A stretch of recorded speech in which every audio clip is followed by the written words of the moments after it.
اعوذ باللہ السمیع العلیم من الشیطان الرجیم بسم اللہ الرحمن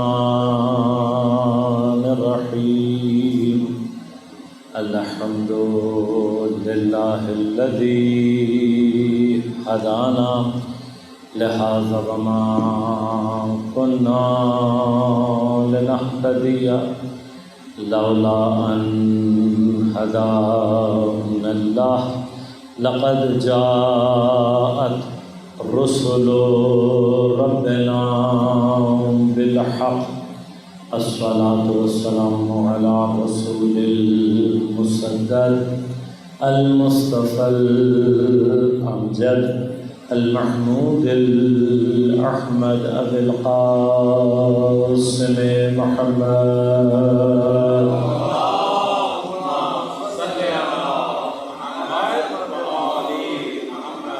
والصلاة والسلام على أسد الله الغالب غالب على كل غالب علي بن أبي طالب والصلاة والسلام على سيدة المعصومة المظلومة الطاهرة الوجود بضعة الرسول فاطمة الزهراء سيدة نساء العالمين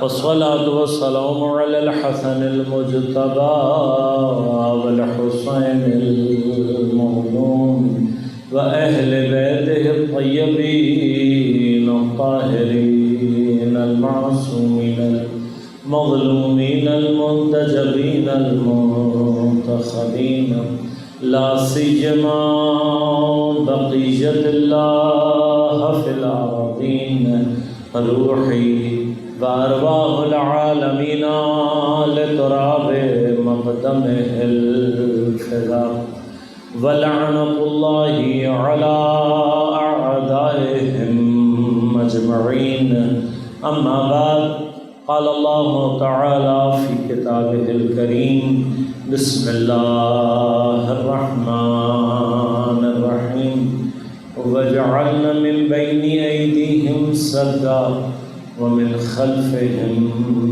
سدا فأغشيناهم فهم لا يبصرون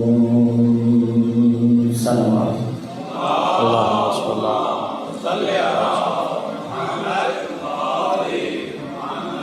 مومنین کرام سامعین محترم عزیزان گرامی قدر غیبت امام زمان عجل اللہ تعالی فرجہ الشریف اور ہماری ذمہ داری کے عنوان سے آج ہماری دوسری گفتگو ہے۔ موضوع پر گفتگو کے لیے سورہ مبارکہ یاسین کی 9 نمبر آیت کو آپ کی خدمت میں تلاوت کیا اور اجمالی ترجمہ اس آیت کا کہ پروردگار ارشاد فرما رہا ہے وَجَعَلْنَا اور ہم نے قرار دیا مِن بَيْنِ أَيْدِيهِمْ سَدًّا ان کے بالکل آگے کی جانب ایک رکاوٹ کو وَمِنْ خَلْفِهِمْ سَدًّا اور بالکل ان کے پیچھے ایک رکاوٹ کو قرار دیا فَأَغْشَيْنَاهُمْ اس کے بعد ہم نے انہیں ڈھانپ دیا فَهُمْ لَا يُبْصِرُونَ بس اب یہ دیکھنے والے ہیں۔ اگر آپ نے ترجمے میں غور کیا ہو تو میں نے آپ کی خدمت میں عرض کیا کہ بالکل آگے اور بالکل پیچھے، یہ بالکل آگے اور بالکل پیچھے کا مطلب ہم نے کہاں سے لیا؟ الفاظ قرآن سے۔ امام کہتے ہیں آگے کی جانب کو، اگر آگے کو محض صرف سامنے کی جانب کو بیان کرنا ہو تو پھر لفظ استعمال کیا جاتا ہے امام، جس سے ملتا جلتا لفظ ہے امام، لیکن عربی میں امام کہتے ہیں آگے کی جانب۔ اور اگر پشت کی جانب کو، پیچھے کی جانب کو بیان کرنا ہو تو ظہر کا لفظ استعمال کیا جاتا ہے۔ آپ کی پشت سے لے کر پیچھے تک جو کچھ بھی ہے وہ سب کا سب ظہر کے اندر۔ لیکن پروردگار نے آگے کے لیے یہ نہیں فرمایا وَجَعَلْنَا مِنْ أَمَامِهِ سَدًّا، ہم نے ان کے آگے کی جانب رکاوٹ قرار دی، وَمِنْ ظَهْرِهِمْ سَدًّا نہیں، الفاظ کا استعمال کیا اللہ نے وَجَعَلْنَا مِنْ بَيْنِ أَيْدِيهِمْ سَدًّا۔ بین ایدی بنیادی طور پر انسان کے دونوں ہاتھوں کے درمیان کی جگہ ہے۔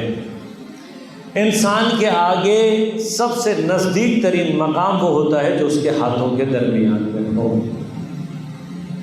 لہذا امام آگے کی جانب میں بہت دور تک ہو سکتا ہے، لیکن جب ہاتھوں کے درمیان کی بات کی جاتی ہے تو بالکل سامنے کا حصہ خود بخود ذہن میں آتا ہے۔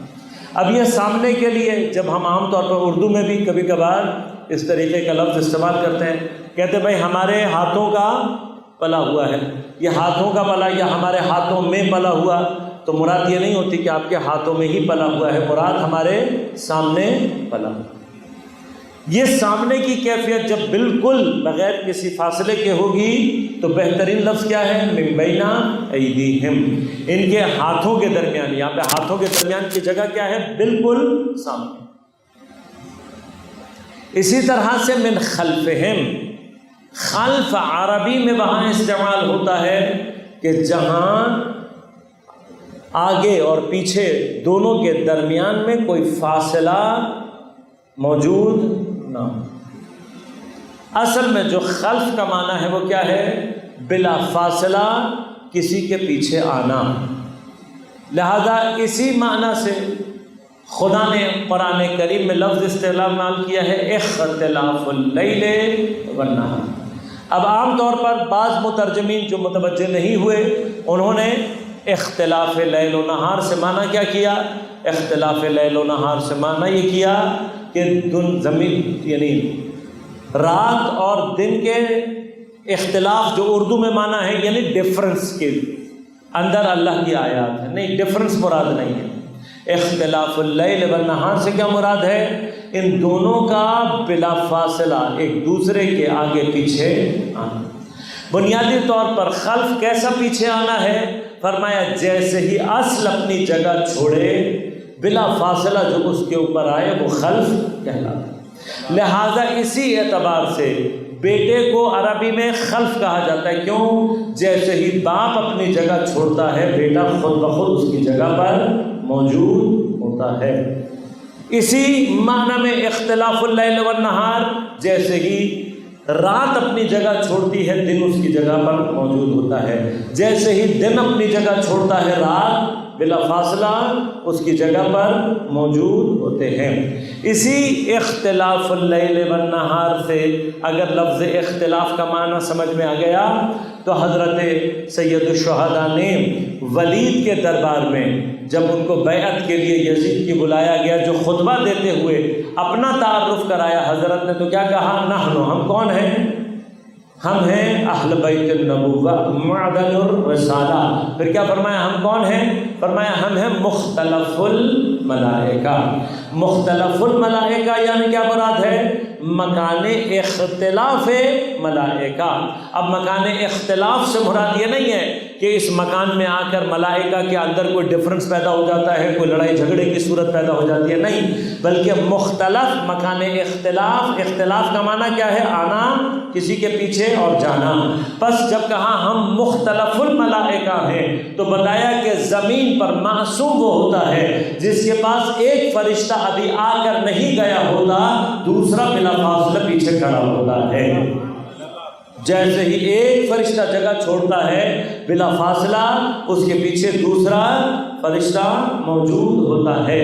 اگر یہاں سے یہ مطلب خلف کا اگر سمجھ میں آ گیا تو ایک چھوٹا سا مسئلہ اور حل کرتا چلوں اور پھر انشاءاللہ گفتگو کو آگے بڑھاؤں گا۔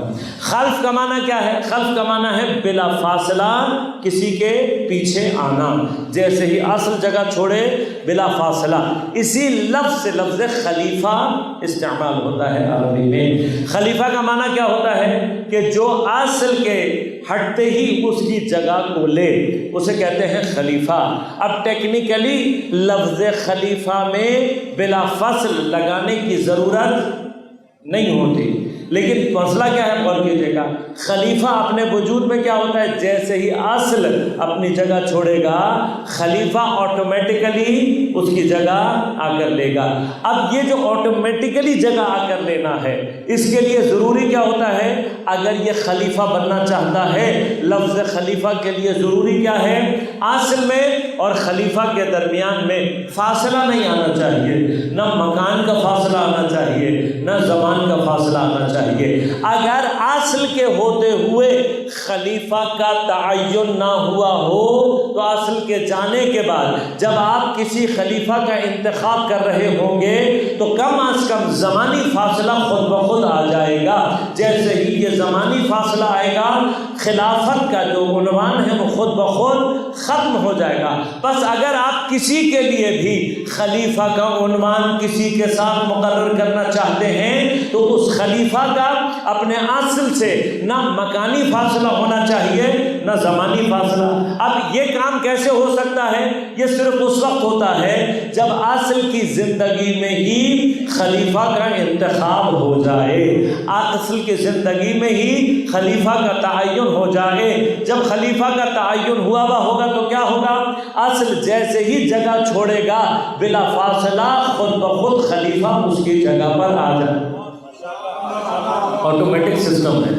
بس خلیفہ کے لیے ضروری کیا ہے؟ ضروری ہے، دیکھیے یہ ہمارے اور آپ کے بھی عام عقلی مسائل ہیں، ہم عام زندگی میں اسی طرح سے ان کاموں کو انجام دیتے ہیں۔ جب ہم نے مثلا کسی کو منتخب کیا صدر یا وزیر اعظم کے طور پر، تو اب جب ہم کسی کو صدر یا وزیر اعظم کے طور پر منتخب کرتے ہیں تو خود بخود اس کا نائب اسی وقت منتخب ہوتا ہے۔ نائب وزیر اعظم یا نائب صدر، جس کو قائم مقام بھی کہا جاتا ہے، قائم مقام صدر یا قائم مقام وزیر اعظم، ان کو کیوں بنایا جاتا ہے اسی وقت؟ اس لیے کہ اگر صدر کے جگہ خالی کرنے کے بعد آپ دوبارہ انتخابات کریں گے تو فاصلہ ایجاد ہوتا ہے، ایک ہرج و مرج ایجاد ہوتا ہے۔ اس ہرج و مرج سے بچنے کا طریقہ کیا ہے کہ صدر کے ساتھ ساتھ ہی قائم مقام صدر کو، نائب صدر کو منتخب کر لوں، وزیر اعظم کے ساتھ ساتھ ہی نائب وزیر کو منتخب کر لو۔ اب اگر وزیر کچھ دیر کے لیے وزیر اعظم کسی دورے پر جائے گا تو اب آپ کو اس کے پیچھے دوبارہ نائب کو انتخاب کرنے کی ضرورت نہیں پڑے گی۔ صدر کسی دورے پر چلا گیا تو دوبارہ صدر کے الیکشن آپ کو نہیں کرانے پڑیں گے۔ اب اس کا طریقہ واحد کیا ہے کہ صدر کے ساتھ ساتھ ہی اسی کی زندگی میں نائب کا انتخاب ہو، وزیر اعظم کی زندگی میں ہی نائب وزیر کا انتخاب ہو، تاکہ جیسے ہی کوئی بھی ایمرجنسی ہو جائے، اس کو جانا پڑ جائے، فوت ہو جائے تو یہ خود بخود اس کی جگہ پر آ جاتا ہے۔ بس اس کا معنی کیا ہے کہ خلیفہ ہمیشہ اصل کی زندگی میں ہی متعین ہونا چاہیے۔ اب اگر رسالت کے لیے آپ کہیں پر بھی خلافت کا کوئی تصور رکھتے ہیں تو یہ تصور اس وقت صحیح معنی میں خلیفہ کہلوائے گا جب پیغمبر کی زندگی میں پیغمبر کے کسی نائب، پیغمبر کے کسی خلیفہ کا انتخاب اور تعین ہو چکا ہو۔ اب واحد تعین کا مقام غدیر خم کا مقام ہے، جہاں پر پیغمبر نے اپنی زندگی میں کسی کو ہاتھوں پر بلند کر کے کہا من کنت مولا ہو۔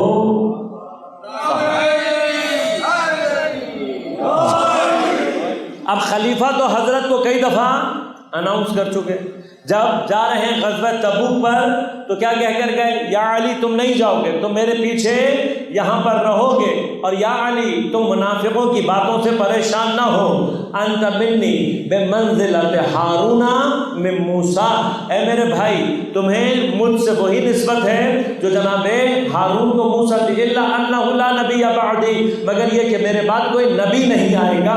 اب پیغمبر کا اس حدیث میں نبوت کی نسبت کو ختم کرنا، نبوت کی نسبت کو منہا کرنا، یہ بتا رہا ہے کہ باقی تاریخ ساری نسبتیں جو موسیٰ اور ہارون کے درمیان میں قائم تھی وہ پیغمبر اور مولا کائنات کے درمیان بھی قائم ہے۔ اب اگر یہ دونوں بھائی تھے تو یہ دونوں بھی بھائی ہیں، اگر وہ ان کے وزیر ہیں تو یہ بھی وزیر ہیں، اگر وہ ان کے وصی ہیں تو یہ بھی وصی ہیں، اگر وہ مشارک فی الامر ہیں تو یہ بھی مشارک فی الامر ہیں، اگر وہ ان کی کمر کو مضبوط کرنے والے ہیں تو یہ بھی کمر کو مضبوط کرنے والے ہیں۔ اگر موسیٰ میقات پر جائے تو یہ کہہ کر جاتے ہیں اے میرے بھائی تم میری قوم میں میرے خلیفہ، وخلفنی فی قومی، تم میری قوم میں میرے بعد میرے خلیفہ ہو۔ بس پیغمبر نے حضرت امیر کی خلافت کو کئی مرتبہ اور کئی مقام پر بیان کیا، لیکن غدیر خم میں خاص طور پر ولایت کو کیوں تذکرہ کیا؟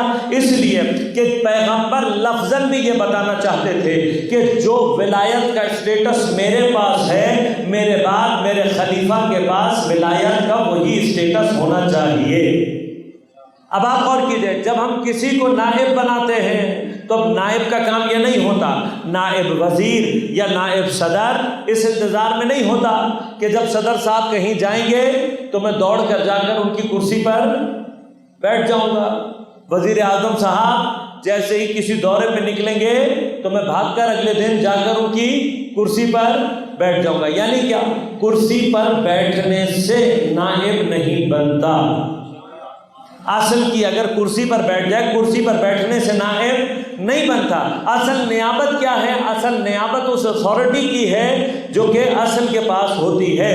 اب جو اتھارٹی صدر کے پاس ہے اس کے جاتے ہی اس کا خلیفہ، اس کا نائب اپنے دفتر میں ہی بیٹھا رہے گا، کیوں؟ اسے پتا ہے اصل چلا گیا ہے، کرسی پر بیٹھنے سے کچھ نہیں ہوگا، اتھارٹی ہاتھ میں ہونی چاہیے۔ اب کرسی پر کون بیٹھا ہے کون نہیں بیٹھا یہ مہم نہیں، اتھارٹی ہونی چاہیے۔ نائب وزیر کو پتا ہوتا ہے کہ میرے پاس اتھارٹی ہے، تو پیغمبر کے بعد جس کو پتا تھا کہ اتھارٹی میرے پاس ہے اسے جا کر کسی کرسی پر بیٹھنے کی ضرورت نہیں تھی، وہ اپنے گھر میں بیٹھا ہوا تھا۔ کیوں؟ اسے پتا ہے یہ کار رسالت ہے جو بغیر عصمت کے کوئی چلا ہی نہیں سکتا۔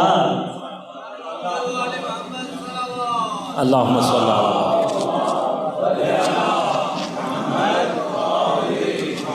اب اگر ہمیں رسالت میں خلافت درکار ہے، رسالت کے لیے خلافت درکار ہے، تو جو اتھارٹی پیغمبر کے پاس ہے وہی خلیفہ کے پاس ہونی چاہیے، یعنی اس کے اندر صلاحیت ہو کہ کار رسالت اور کار نبوت کو آگے چلا سکے۔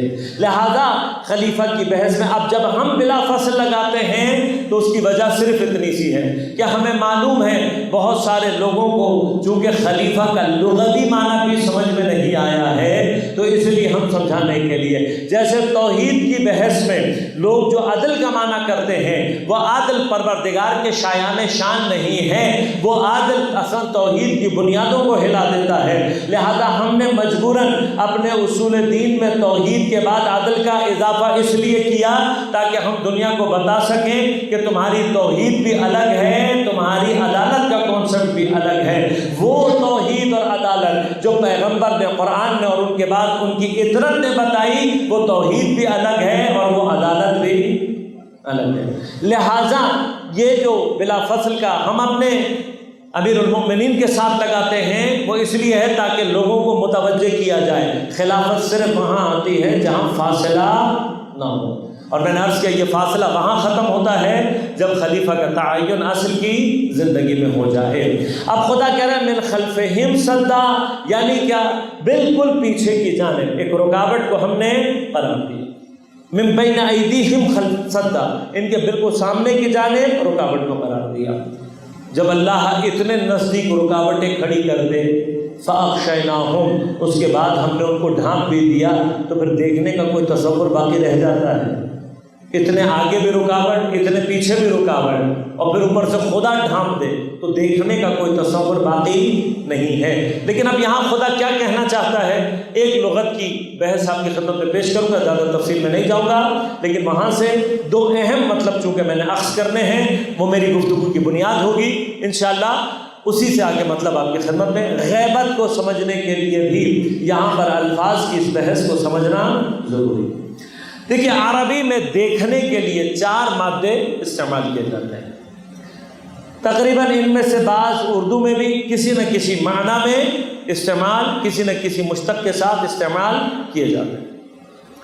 ایک مادہ عربی میں کہلاتا ہے نظرہ، جس سے اردو میں عام طور پر لفظ استعمال کیا جاتا ہے نظر، نظر لگ گئی، نظر کمزور ہے، نظر ٹھیک ہے، یہ ساری کی ساری الفاظ، اور عربی کا مادہ نظرہ اس سے مادہ۔ دوسرا لفظ جو عربی میں دیکھنے کے لیے استعمال ہوتا ہے وہ ہے بصرہ، جس سے اردو میں بصارت اور بصیرت کا لفظ استعمال کیا جاتا ہے۔ تیسرا مادہ جو عربی میں دیکھنے کے لیے استعمال ہوتا ہے وہ ہے رعا، جس سے نزدیک ترین لفظ جو اردو میں استعمال ہوتا ہے وہ ہے رؤیت۔ اب یہ رؤیت آپ عام دنوں میں کبھی سنیں یا نہ سنیں، سال میں 2 مرتبہ کم از کم آپ کو سننے کو ملے گا، ایک ماہ مبارک کے رمضان سے پہلے اور ایک ماہ مبارک کے رمضان کے آخر میں، رؤیت ہلال کمیٹی کے نام سے۔ رؤیت کہتے ہیں دیکھنے کو، ہلال کہتے ہیں پہلی تاریخ کے چاند کو، رؤیت ہلال کمیٹی یعنی پہلی تاریخ کے چاند کو دیکھنے والی کمیٹی۔ چوتھا لفظ جو عربی میں استعمال ہوتا ہے مادہ وہ ہے شہدہ، اس سے جو نزدیک ترین لفظ اردو میں استعمال ہوتا ہے شاہد، شہادت، اور دیکھنے کے لیے جو لفظ استعمال ہوتا ہے وہ ہے مشاہدہ۔ عام طور پر جب کسی کو بہت ادب کے ساتھ کہنا ہو تو کہتے ہیں بھئی آپ نے مشاہدہ فرمایا، تو یہ مشاہدہ دیکھنے کے بعد۔ اب ان کے درمیان جو فرق ہے میں تفصیل میں نہیں جاؤں گا، بہت اجمالی سا اپنے مطلب کی حد تک کچھ مطالب آپ کی خدمت میں عرض کروں۔ نظر عربی میں وہاں استعمال ہوتی ہے جہاں پر صرف آنکھ کے دیکھنے کی قوت کو، دیکھنے کی صلاحیت اور استعداد کو بیان کیا جا رہا ہے۔ ٹیکنیکلی نظر کا مادہ عربی میں کسی خاص چیز کو دیکھنے کے لیے استعمال نہیں ہوتا۔ عام طور پر ہمارے بھی جو اردو زبان میں ہم استعمال کرتے ہیں الفاظ، اس میں نظر آنکھ کے دیکھنے کی قوت کے معنی میں ہی استعمال کیا جاتا ہے۔ عام طور پہ ہم بصارت کے لیے نہیں کہتے کہ آپ کی بصارت کمزور ہے، کیا کہتے ہیں؟ آپ کی نظر کمزور ہے۔ نظر بنیادی طور پر کیا، اس کو سمجھیے گا، ایک چھوٹا سا مسئلہ یہاں پر اور حل کرتا جاؤں گا۔ نظر کیا ہے؟ اگر آپ کی آنکھ کھلی ہو، روشنی بھی موجود ہو، آنکھ کام کر رہی ہو، تو جو کچھ بھی آپ کی آنکھ کے پردے پر پڑ رہا ہے وہ سب کا سب نظر میں شامل ہے، چاہے آپ اس کو دیکھنا چاہتے ہیں یا نہیں دیکھنا چاہتے۔ مثلا آپ میری طرف دیکھ رہے ہیں لیکن پیچھے آپ کو ممبر دکھائی دے رہا ہے۔ اب جو کچھ آپ کی آنکھ میں پڑا، چاہے آپ نے دیکھا یا نہیں دیکھا، یہ سب کا سب کس میں شامل ہے؟ نظر۔ اس نظر سے بصر میں فرق کہاں پر آتا ہے؟ بصر کہتے ہیں خاص طور پر وہاں جہاں پر آپ خاص طور پر کسی چیز کو دیکھنا چاہیے، توجہ کے ساتھ، قصد کے ساتھ۔ لہذا اگر قصد آ جاتا ہے نظر میں، جیسے ہی نظر میں قصد آتا ہے نظر ختم ہو جاتی ہے، بصر شروع ہو جاتی ہے۔ یہ نظر اور بصر کا جو فرق ہے، اس کو اگر تھوڑا سا یہاں پر آپ کنسیڈر کر لیں تو پھر ایک فقہی مسئلہ بھی حل کروں گا، ایک مسئلہ آپ کی خدمت میں بیان کروں گا، پھر آگے بڑھوں گا۔ نظر کیا ہے؟ نظر بغیر قصد اور بغیر توجہ کے جو کچھ بھی آپ کے آنکھ کے پردے پر، ریٹنا پر بن رہا ہے، یہ سب کیا ہے؟ نظر۔ بصر کیا ہے؟ خاص طور پر قصد اور توجہ کے ساتھ کسی شے کو دیکھنا۔ لہذا نظر اور بصر کے درمیان بہت ہی باریک سی لائن ہے۔ کب آپ کے اندر کسی چیز کو دیکھنے کا ارادہ پیدا ہوا، یہ آپ اور آپ کے خدا کے علاوہ کوئی اور نہیں جانتا۔ لہذا آنکھ کا یہ گناہ سب سے زیادہ چھپا ہوا گناہ ہوتا ہے۔ کب آپ نے کس چیز کو ارادتاً دیکھنا شروع کیا، یہ یا آپ جانتے ہیں یا خدا۔ فقہی مسئلہ کیا ہے؟ فقہی مسئلہ ہے اجنبیہ یا نامحرم پر نظر کو ڈالنا، نگاہ کرنا کس کو؟ نامحرم۔ اب اس کے اندر جو بحث ہے وہ عام طور پر کیا ہے؟ ایک بحث یہ ہے کہ ایک روایت ہے جس میں فرمایا کہ النظر الی الاجنبیہ یا النظرۃ الاولی الی الاجنبیہ جائز، پہلی نظر کسی اجنبیہ کے اوپر جائز ہے۔ اب اس سے عام طور پر ہمارے نوجوان یا عام طور پر کوئی مومن مانا کیا رہتا ہے؟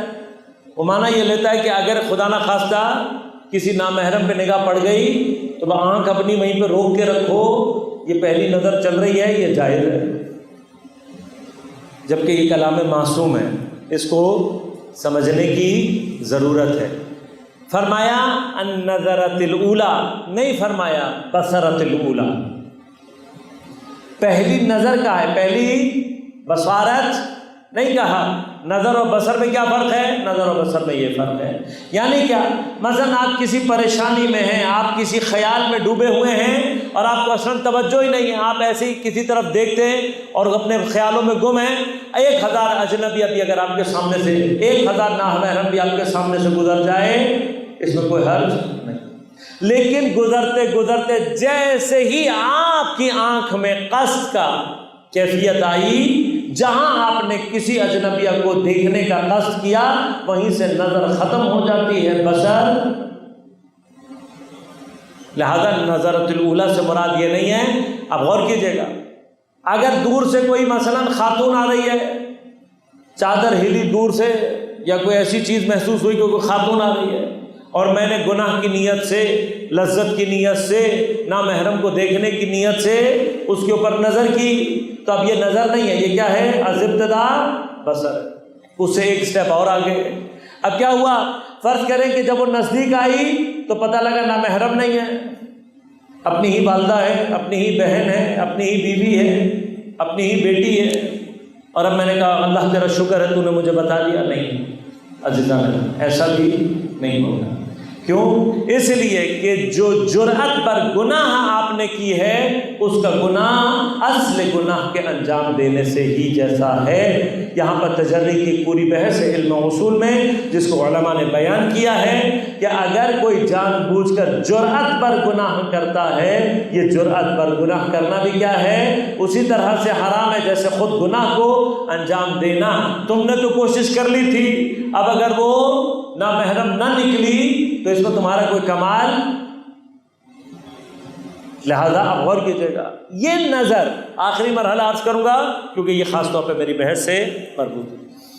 لہذا اگر بغیر توجہ کسی پہ نظر پڑ گئی تو جب تک توجہ نہیں ہے تب تک بحث نہیں، لیکن جیسے ہی توجہ آ گئی بصر ہو جاتی ہے، اور بصر حرام۔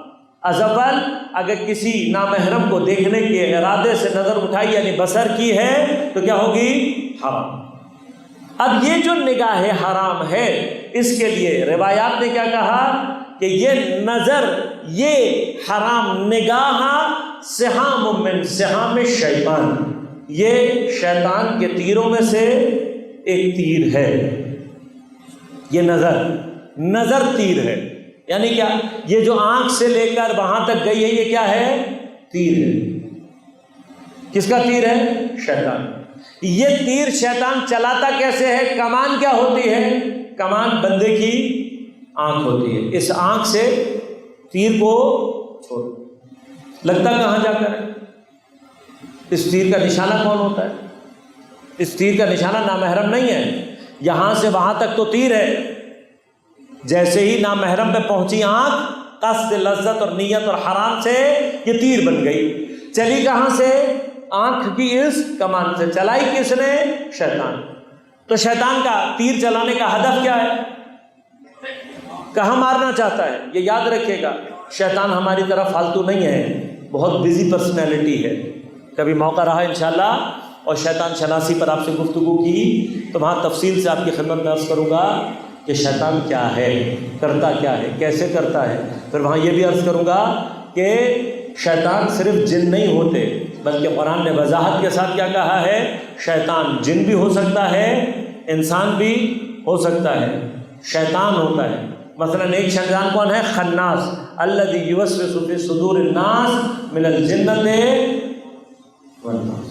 یہ خناس شیطان ہے، جنوں میں سے بھی ہے اور انسانوں میں سے۔ کراچی میں ایک جگہ میں نے پڑھا، ایک بچے نے مجھ سے کہا مولانا کیسے پتہ لگے گا کہ جن خناس کون سا ہے اور انسان خناس کون سا ہے؟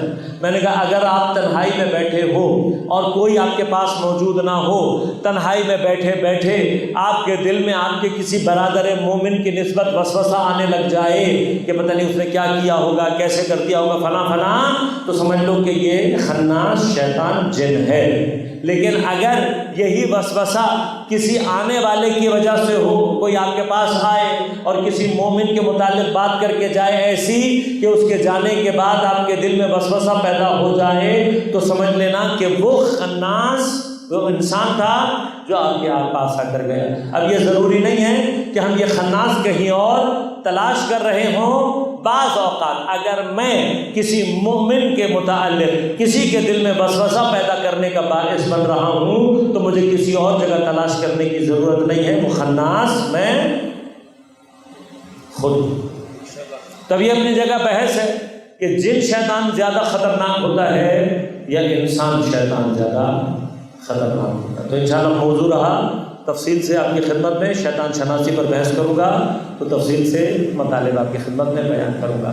لیکن آج صرف اتنا سن لیں کہ وہ جو مشہور زمانہ حضرت شیطان ہیں وہ بیکار کام نہیں کرتے، وہ فالتو کوئی کام نہیں کرتا، اپنے ایک ایک منٹ کا بہترین استعمال کرتا ہے۔ کچھ صفات ہیں شیطان کی کہ جو اصل میں مومن میں ہونی چاہیے، میں نے عرض کیا کہ جب موضوع رہے گا تو تفصیل سے عرض کروں گا، لیکن ایک صفت اس کی کیا ہے؟ بیکار کام نہیں کرتا۔ یہ ہم اور آپ ہیں، بیکار کہیں پتھر مار دیں گے، بیکار میں کہیں ہوائی فائرنگ کر دیں گے، ہمیں تو مزہ آتا ہے ہوائی فائرنگ کرنے میں، شیطان ہوائی فائرنگ نہیں کرتا۔ جب بھی تیر چلاتا ہے با ہدف چلاتا ہے اور اس کا تیر جا کر ہدف پر لگتا ہے۔ سوال صرف اتنا ہے کہ مومن کی آنکھ سے نامحرم کو دیکھنے کا جو تیر وہ چلاتا ہے وہ تیر جا کر لگتا کہاں پر ہے؟ یہ تیر جا کر لگتا ہے قلب امام زمان عجل اللہ تعالی فرجہ الشریف پر۔ کہاں لگتا ہے؟ قلب امام زمان علیہ السلام۔ لہذا یہ جو آپ موبائل میں، ٹی وی میں، لیپ ٹاپ میں، بازاروں میں آپ سمجھ رہے ہیں کہ مجھے دیکھنے والا کوئی نہیں، لیکن جتنی مرتبہ آپ نامحرم کو لذت کی نگاہ سے دیکھ رہے ہیں، چاہے موبائل میں، چاہے لیپ ٹاپ میں، چاہے ٹی وی میں، چاہے بازار میں، کیا ہو رہا ہے؟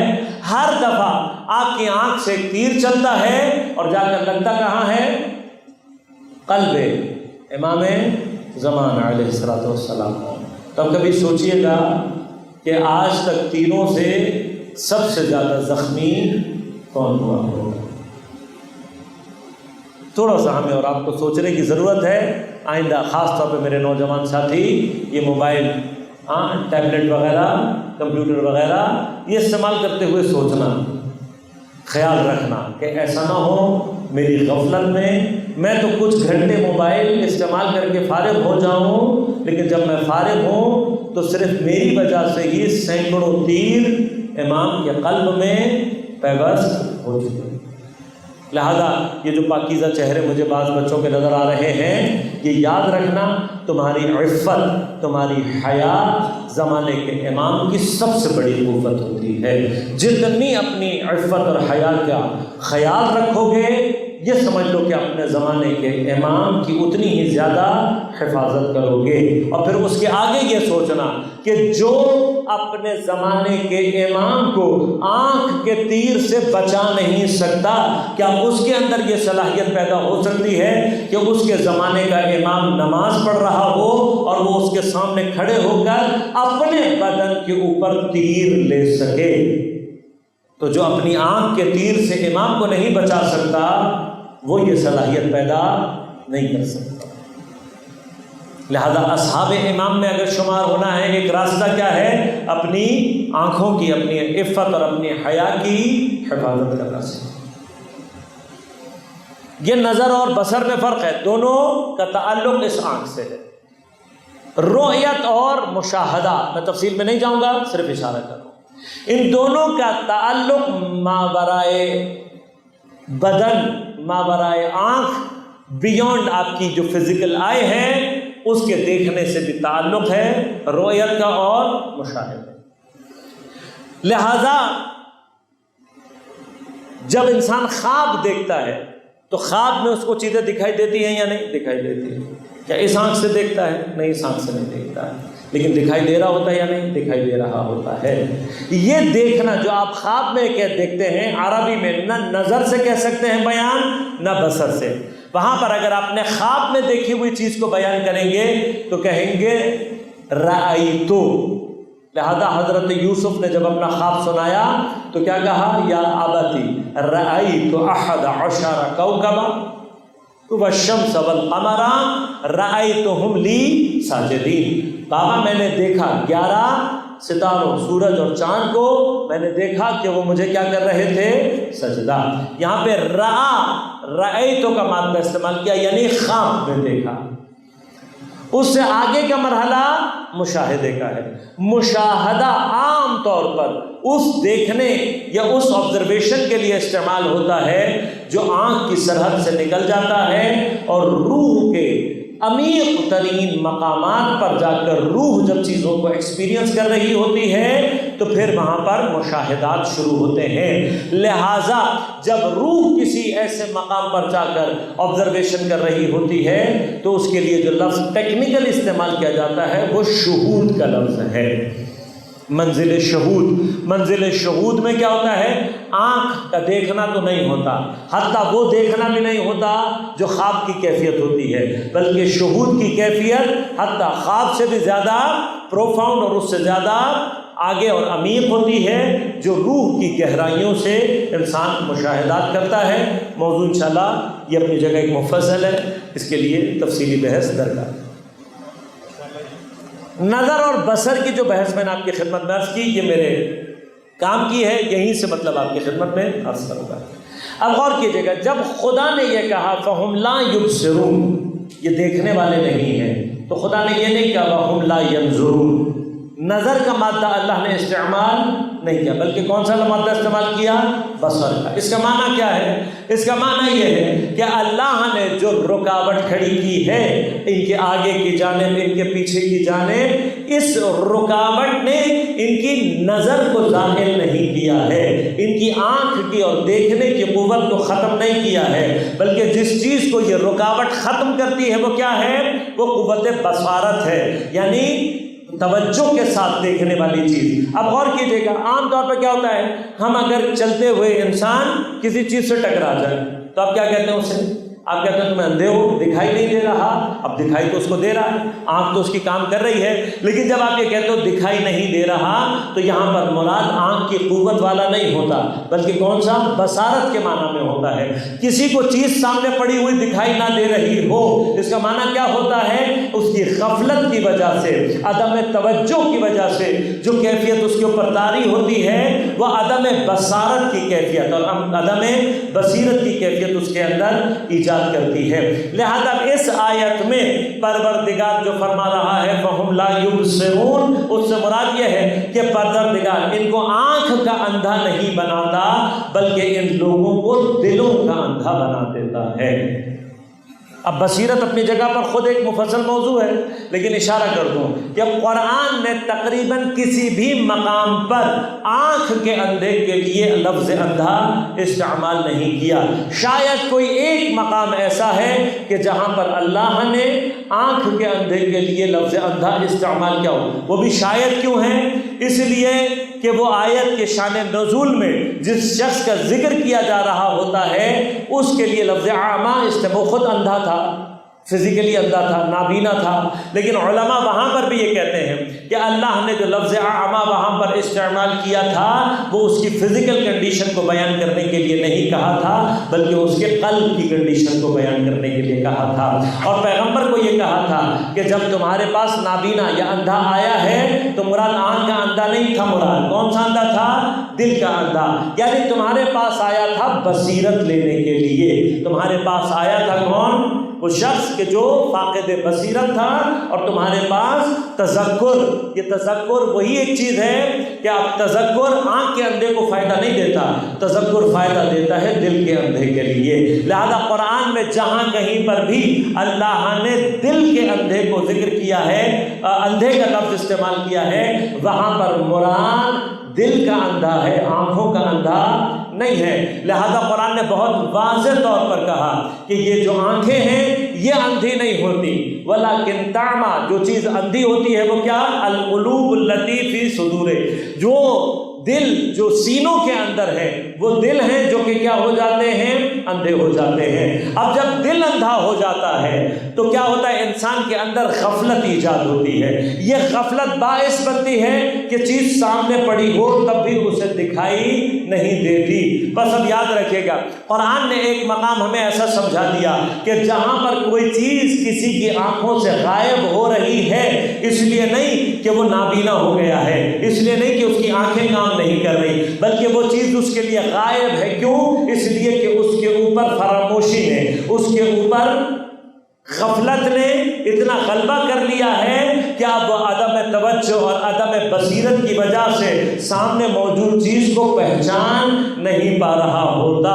کل انشاءاللہ اسی آیت کا شان نزول آپ کی خدمت میں عرض کروں گا، اور وہیں سے ایک مطلب آپ کی خدمت میں عرض کر کے غیبت کی اقسام آپ کی خدمت میں عرض کروں گا، اور پھر انشاءاللہ بحث کریں گے کہ امام زمان عجل اللہ تعالیٰ فرجہ الشریف کی نسبت کون سی غیبت درپیش ہے۔ اور اسی سے ہمیں یہ بات سمجھ میں آئے گی، اگر فرض کریں کہ امام کی جو غیبت کی کیفیت ہے وہ بصارت اور بصیرت کے مقابلے پر ہے، عدم بصیرت کی وجہ سے امام غائب ہیں، تو پھر انتظار کی کیفیت میں ہمیں کیا کرنا ہے؟ اپنی آنکھوں کو کہیں نہیں لگا کر رکھنا، اپنے دل کو اپنے زمانے کے امام کے ساتھ جوڑنا ہے۔ بس اگر میرے اور امام کے درمیان میں پردہ غفلت کا ہے، عدم بصیرت کا ہے، تو پھر مجھے اپنے امام سے رابطہ پیدا کرنے کے لیے کیا ہوگا؟ اپنے آپ کو غفلت سے باہر نکالنا ہوگا، کہ انشاءاللہ اس کے مطالب بھی آپ کی خدمت میں پیش کروں گا۔ لیکن جب غفلت اس مقام پر آ جائے اور انسان اپنے ہی زمانے کے امام کی معرفت حاصل نہ کرے، نتیجہ کربلا کی صورت میں ضرور ہے۔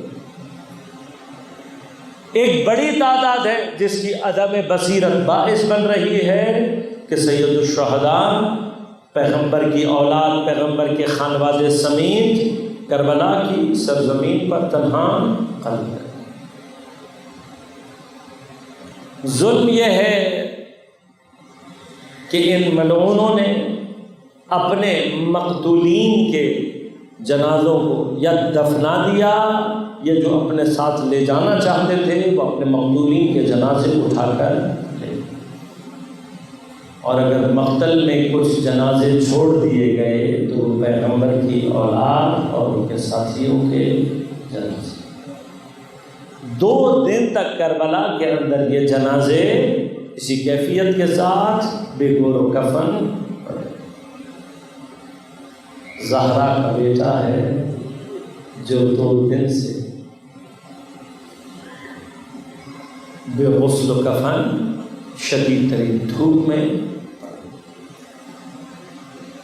جب 12 محرم کا دن چڑھا تو بنی اسد کی جو خواتین تھیں انہوں نے اپنے مردوں سے کو جب دیکھا کہ یہ اب نہیں جا رہے توجہ دلانے کے باوجود، تو خود ہی انہوں نے کدال اور بیلچے اٹھائے اور مقتل کی طرف روانہ ہونے لگے۔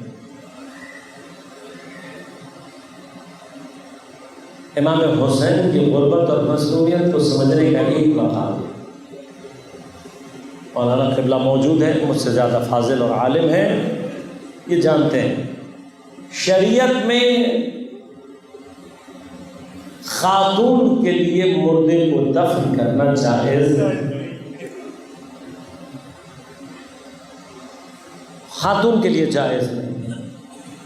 زہرا کا بیٹا کتنا مظلوم ہو گیا، کتنا غریب ہو گیا کہ اب خواتین جا رہی ہیں سید الشہداء کو۔ لیکن جب انہوں نے یہ اقدام کیا تو مردوں کو کچھ غیرت آئی، انہوں نے راستہ روکا، انہوں نے کہا نہیں، اگر تم نہیں جا سکتے تو ہماری چوڑیاں، ہمارے زیور تم پہنو، ہم جائیں گے، اس سے زیادہ ہم زہرا کے بیٹے کو بے کور و کفن دیں گے۔ جب انہوں نے دیکھا کہ یہ مصر ہے تو بالآخر ان سے کدال اور بیلچے وغیرہ لیے اور ڈرتے ڈرتے مقتل کے اس علاقے تک پہنچے جہاں شہداء کی لاشیں پڑی۔ لیکن اب جب پہنچے تو تعجب کا مرحلہ یہ ہے کہ دفنا تو دیں، لیکن کس کو کہاں کس نام سے دفنائیں یہ مشکل ہے۔ کیوں؟ اس لیے کہ لاشوں کی شناخت ان پر موجود سروں سے ہوتی ہے۔ اب جن لاشوں پر سر موجود نہیں ہیں ان کو کیسے پہچانے، کس کو کہاں دفن کس نام سے کیا جائے؟ ابھی اسی تذبذب میں کھڑے سوچ رہے ہیں کہ کیا کرے یا کیا جائے۔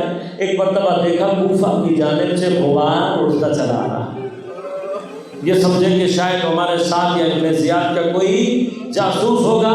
ایک مرتبہ اپنے آپ کو ٹیلوں کے پیچھے چھپایا، اب جب ٹیلوں سے نکل کر دیکھا تو دیکھا ایک مریض چلا آ رہا ہے، بیمار ہے، اور آنے کے بعد نزدیک آ کر لاشوں پر بیٹھ کر رو رہا ہے۔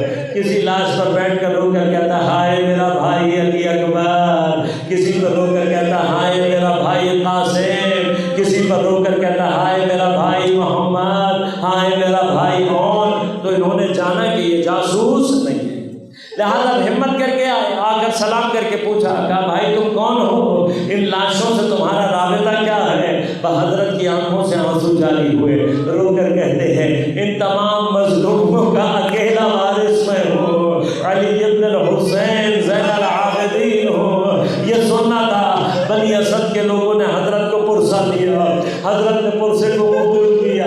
اس کے بعد انہوں نے کہا مولا ہم آئے تو تھے دفنانے کے لیے، لیکن ہمیں سمجھ میں نہیں آیا کون سا جنازہ کس شہید کا ہے، مولا آپ نے کیسے پہچانا؟ امام نے فرمایا مجھ سے زیادہ کون جانتا ہوگا، آؤ میں تمہیں بتاؤں، یہ دیکھو جس کے کلیجے میں سنا لگی ہے یہ میرا بھائی علی اکبر ہے، یہ جس کا بدن گھوڑوں سے پامال ہے میرا بھائی قاسم ہے، وہ دریا میں جو 10 بریدہ لاش ہے وہ میرے چچا عباس کی لاش ہے۔ راوی کہتے ہیں کہ امام نے بنی اسد کے لوگوں کے ساتھ مل کر سارے جنازے دفنا دیے، لیکن 2 جنازے ایسے ہیں جو میرے مولا نے تنہائی میں دفن کیے، اور ان کو دفن کرنے سے پہلے میرے مولا نے چٹائی کو طلب کیا، حصیر کو منگوایا گیا، مولا یہ حصیر کا کیا کرو گے، ان 2 جنازوں کو کیسے دفناؤ گے اور کیوں حصیر میں دفناؤ گے؟ ارے ایک جنازہ حسین کا جنازہ ہے، ارے گودال میں اترا، اپنے بابا کی ٹکڑے ٹکڑے لاش کو ایک مرتبہ حصیر پر جمع کیا۔ ارے وہ مظلوم جس کے لاش کو گھوڑوں نے ایسے کچلا تھا کہ دائیں طرف کی پسلیاں بائیں طرف، بائیں طرف کی پسلیاں دائیں طرف، مجھے نہیں پتا کہ بیمار نے اپنے بابا کے بدن کو کیسے جمع کیا ہوگا۔ پھر حسین لے کر روتا ہوا فرات کے کنارے گیا، ارے مولا یہاں کیا ہوا تھا؟ ارے جب علی کا شیر بے دست ہو کر بے بس ہو کر زمین پر گرا، دونوں بازو قطع ہو چکے تھے، سر پر گرد لگ چکا تھا، ارے یہ جتنے بے غیرت تھے یہ جناب عباس کے گرد جمع ہو گئے، آواز لگا کر کہتے ہیں جس کو جمل کا بدلہ لینا ہو آ جائے، جس کو صفین کا بدلہ لینا ہو آ جائے۔ ارے اس سے پہلے کہ امام حسین ٹوٹی ہوئی قبر سے اپنے بھائی تک پہنچتے، اتنے بار حضرت کے کے بدن پر کیے کہ جناب عباس کا بدن ٹکڑے ٹکڑے ہو گیا۔ ارے وہ حسین جو علی اکبر کا جنازہ اٹھا کر لے آیا، وہ حسین